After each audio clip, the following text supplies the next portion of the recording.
Okay, today we describe and derive the new Kepler's second law. There are three Kepler laws, which is the consequences of Newton's laws.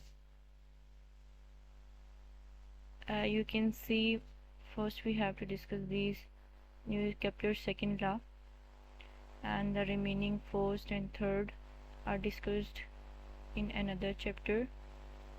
You can see when we talk about the Kepler's first law. So this law is about actually when the planet moves around sun in ellipses at one focus. Okay, so the second law states that as each planet moves around the sun, a line drawn from the planet to the sun sweeps equal area in equal time. You can see the planet orbits around the sun at fixed origin. The sun is at in fixed origin. Okay, and here we consider 2 points. You can see P and Q, and the distance from sun to these points is denoted with R, which is the position of vector. Okay, and OP is the position vector and PQ is the displacement. There is arc, or we can say there is a straight line which shows the displacement, which is equals to the velocity into time. Here you can see we consider only a small displacement. This is approximate equals to negligible. That's why we take these derivative symbolic representation. Okay, here the Kepler's law asserts that we have to consider another pair of points, and the area between these points, which is denoted by obvious dA and dA dash. So dA dash is the area between P dash and Q dash point, and the dA is the area between P and Q point. You can see these laws suggest that the area should be the same at same rate. Okay, if in dt the area is dA between PQ, so same the case should be happen with these 2 points. The area should be the same. Okay, so this is the explanation about these orbit planets which orbits around the sun. So here you can see these points O, P, Q and O, P dash, Q dash form a triangle. Okay, you can see there it forms a triangle there. So there is two triangles which have a same area. So you can see, you can also say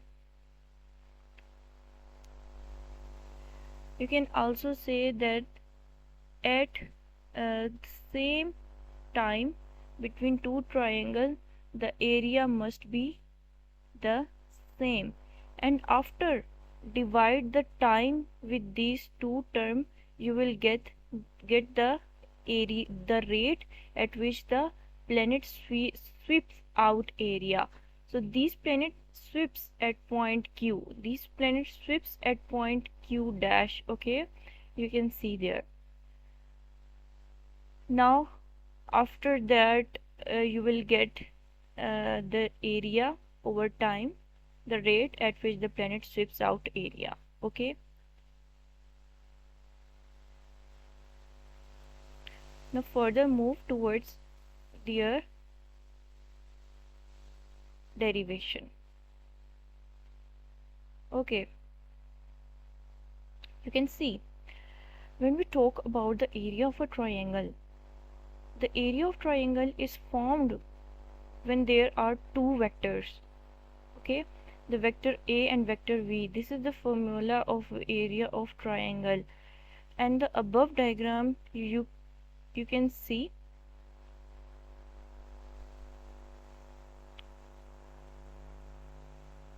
there are two vectors, these position vector and displacement. you have to put the values instead of A and B.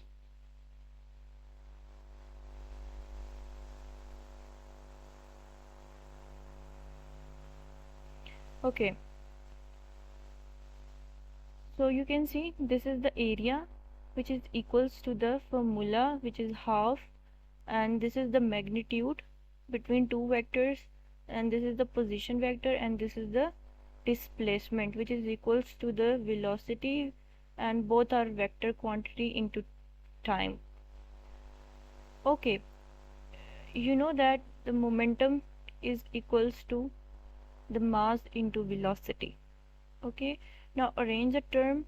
You can put the value of v instead of these term. Okay, you can see here I put the value of velocity, and we have to divide both term with dt. After dividing and cancelling the same term, okay, you are remaining with these term. M is going with this 2. Now you can see we have already studied the formula for angular momentum, which is equals to the position vector into the momentum. Okay, now you can put the value of these magnitude terms, and this is angular momentum, and you know very well that the angular momentum is constant because we have studied the area. The rate at which the area sweeps out must be constant. It means that the angular momentum is constant. If the area is not constant, then the angular momentum should be not constant.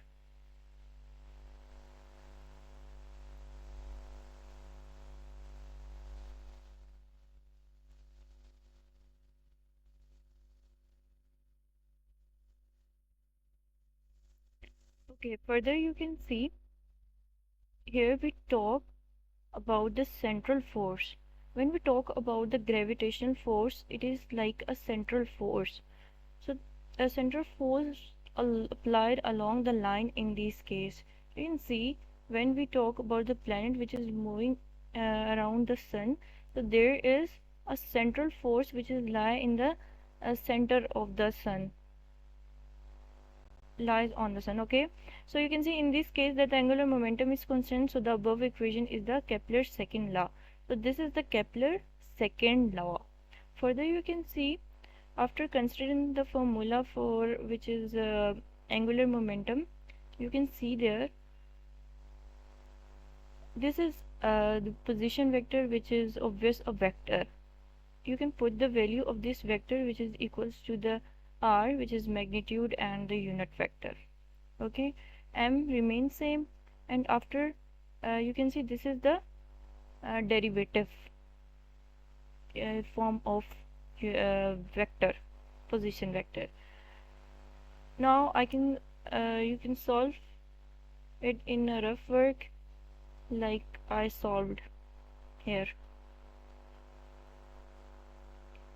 So this is the solving method. You can see after taking the derivative, you can see this is you can write this dot symbolic representation of first derivative in this form, and after putting the unit vector and vector form, this is the value of these vector representation of this unit vector and magnitude of r. After taking derivative, after taking dot, this is the product rule. After applying product rule, you will get these terms. So this is the you can see this is the angular velocity. And after when you talk about some cases where you have to apply derivative on some unit vectors, so you can see in polar dimension you will get these terms. Okay, and now you will take these first derivative order in the form of this dot product. Now you have to put this value there,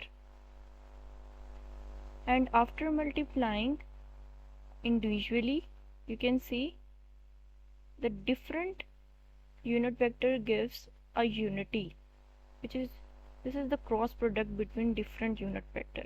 And when we talk about the same unit vector, so the cross product between same unit vector will be 0. So the whole term will be 0 and you will get only these term. You can see, and these are unit vector and this phi unit vector, it's obvious equals to some term which is z unit vector. And this is the angular momentum we will get. Now you have to put it in above's Kepler equation. So this is the Kepler equation. Now further you can see what we will get.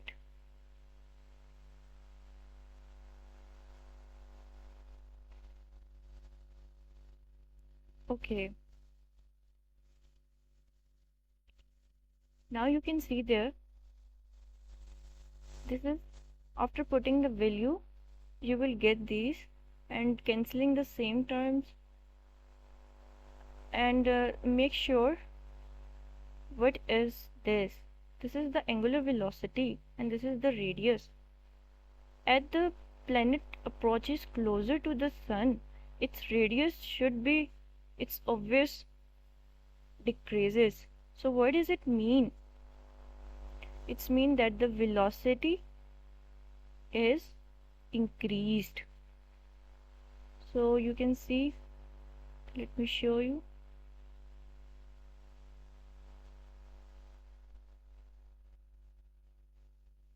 Okay.